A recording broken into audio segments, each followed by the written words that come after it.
I'm starting the cornrow.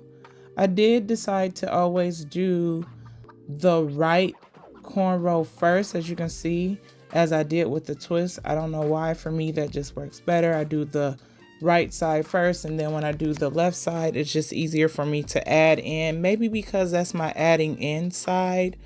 When I say adding in, I mean just when I braid in general, rather it's knotless or anything like that, I always braid in from my right.